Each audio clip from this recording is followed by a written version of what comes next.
Assalamualaikum warahmatullahi wabarakatuh. Saya Mus Mulyadi.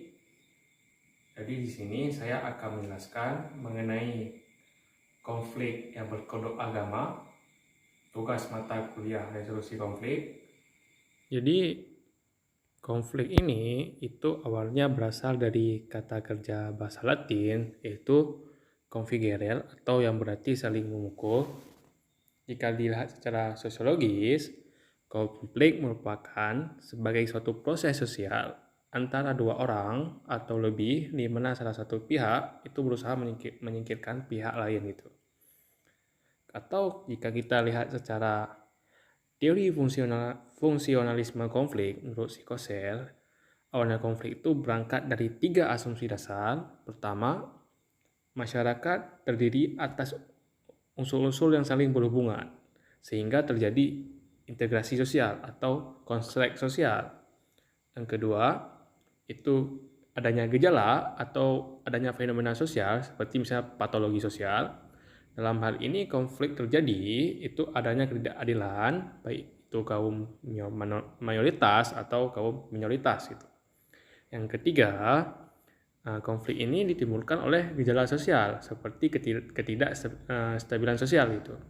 Di sini akan terjadi berbagai tantangan, perangan, pertingkaian yang identik dengan masyarakat. Sikosel juga mengatakan bahwasanya setiap konflik itu pasti adanya kepentingan, sehingga lahirlah konflik. Jadi konflik ini jika disebabkan oleh masalah abstrak seperti nilai, norma, dan ideologi, ini cenderung mengarah pada bentuk kekerasan dan sulit melahirkan perdamaian antara kelompok yang bertentangan gitu.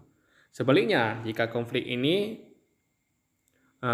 berlandaskan masalah yang real, itu akan mudah melahirkan konvensi di antara suatu kelompok itu. Apa jadinya jika konflik ini itu berkodok agama? Kita lihat di dunia awalnya muncul konflik beragama dengan lahirnya stereotip atau satu kelompok terhadap kelompok lain yang berbeda agama biasanya menjadi pemicu konflik antar umat beragama yang diikuti oleh upaya saling serang, saling membunuh, membakar rumah-rumah ibadah dan tempat-tempat bernilai bagi masing-masing pemeluk agama itu.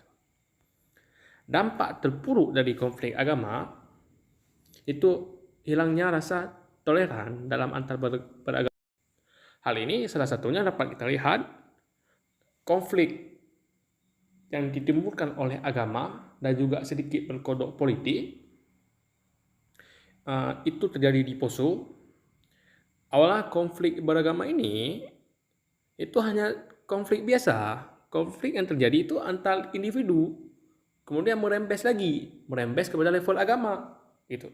Padahal bila merujuk pada akar sejarahnya, konflik di Poso ini itu bertumpu pada substansi budaya. Hal ini menyangkut soal suku gitu. Kemudian baru menyangkut agama. Dua unsur inilah yang kemudian yang menjadi bom waktu bagi perpecahan umat beragama di Poso. Seiring berjalannya waktu, konflik ini menimbulkan beberapa kekerasan. Hal ini timbulnya udah masuk ke ranah politik, di mana kaum mayoritas atau kaum minoritas itu saling mengklaim, di mana terjadi persaingan antar pejabat pemerintah daerah mengenai posisi birokrasi dan pembagian kekuasaan tingkat kabupaten antara pihak Kristen dan Islam ini itu tidak seimbang, sehingga menciptakan situasi yang tidak stabil. Dari permasalahan politik ini, kemudian antara agama Kristen dan agama Islam ini saling menyerang itu. Misalnya pada tahun 1998 terjadi perkelahian antara remaja Masjid Darussalam dan remaja Kristen Lambogia gitu. Padahal permasalahannya sudah berkodok ke ke politik, sehingga terjadilah konflik yang sangat luar biasa yang dibawakan ke ranah agama, saling mengklaim bahwasanya yang menjadi pihak birokrasi dari kaum ini, dan rupanya itu tidak adil pembagian tata birokrasinya. Agama dalam konteks politik itu dijadikan alat untuk mengorganisir kepentingan yang sama, yang pada akhirnya memunculkan kemungkinan bahwasanya perjalanan politik yang dijalankan adalah untuk menuju cita-cita ideal agama itu sendiri. Ini terjadi pada agama apapun sebenarnya. Kejahatan moral akan berkesan benar atas nama agama. Artinya ketika terjadi perkelahian, itu mereka membawakan agama bahwasanya yang mereka bela itu benar, bahwasanya itulah kejahatan.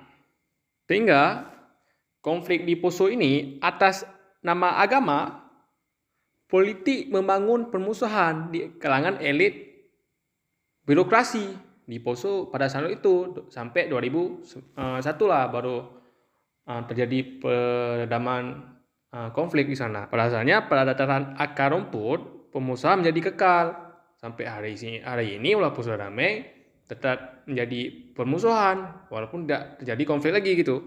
Kekuasaan diraih dengan kejahatan atas nama agama itu akan tetap terjadi konflik karena ada kaum yang tertindas, baik itu kaum minoritas atau kaum minoritas, siapa yang memegang pundak kekuasaan. Sekian penjelasan dari saya. Wassalamualaikum warahmatullahi wabarakatuh.